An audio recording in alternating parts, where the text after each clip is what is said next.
Hello and welcome to Dr. Edward and the Healing Vet. And today we are talking about being real. Now, being real is something that is a doorway, or has been a doorway for me, that has created over a number of years. It hasn't been a super quick process, but being real is one of those foundational things that can take your pet's life and your life into such a stronger, happier, healthier, more resilient, growing and evolving place that's not funny.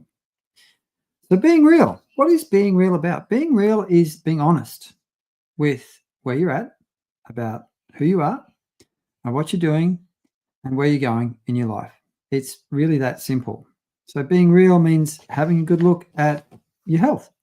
What are you doing to support your health and well-being, your self-care, your diet, your exercise, things like that?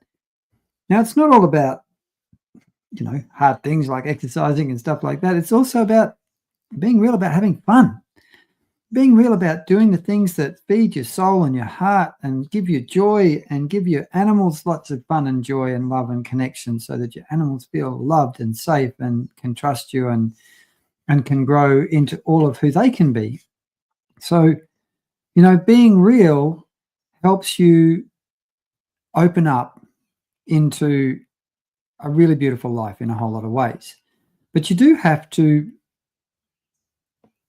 see where you're at, have an honest check-in. And certainly, I don't think I really started being real about my life until after the end of my second marriage, which was a 7-year-long marriage with someone who had covertly narcissistic type behaviors and was really not very lovely to me and left me all smashed up emotionally and energetically with post-traumatic stress. And at that point, I decided that I didn't want to die wondering.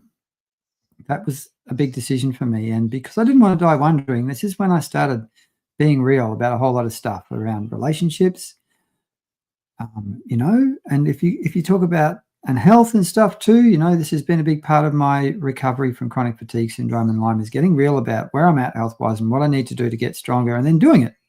So being real about being real is the kind of thing. But my animals have really benefited from this whole process too. And my animals have benefited from me being real and using being real as a way to increase growth and healing and that sort of thing. Everything I've done that's made a difference for me has made a difference for my animals. And I can see how much happier, how much more settled, how much more connected all of my animals are. But, there's been a number of things through my life as a vet that I've had this being real thing come into my life around food. I, for a long number of years, used to feed kibble and processed foods. And then I got real about that and learned about it and decided I wasn't going to do that anymore. And now I only feed fresh whole foods. And my little itchy dog stopped being an itchy dog when I did that. I got real about vaccinations when I was back in Townsville in my home visit vet practice. And I stopped doing yearly vaccinations because I learned that they last for at least 5 to 7 years for the C3 vaccines. And I lost 20% of my income as a result of being real there. But, I was quite happy to do that because I wanted to do the best thing for the animals, and my income came second to that.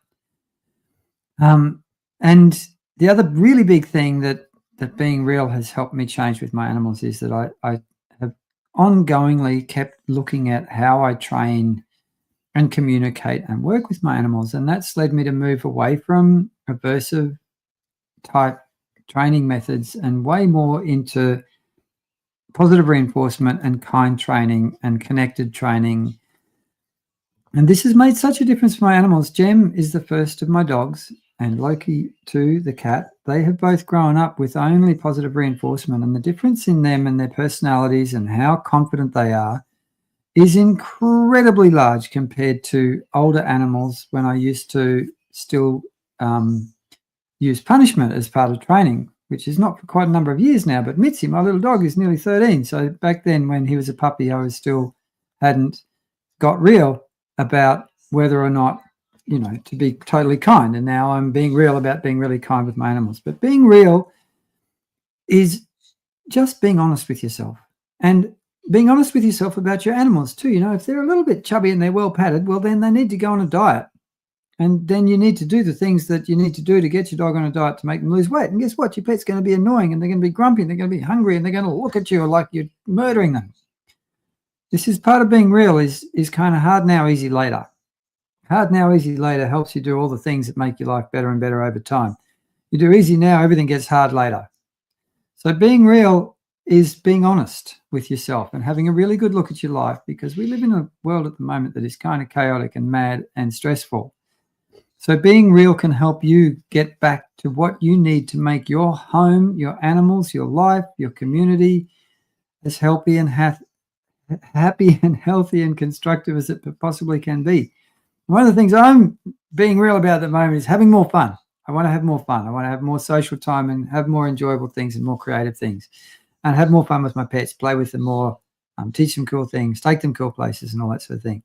Let me know in the chat, how are you being real with your pets and your life? I'd love to hear from you. If you enjoyed this video, please let me know in the chat where you're from too, because I love to hear where everyone's from.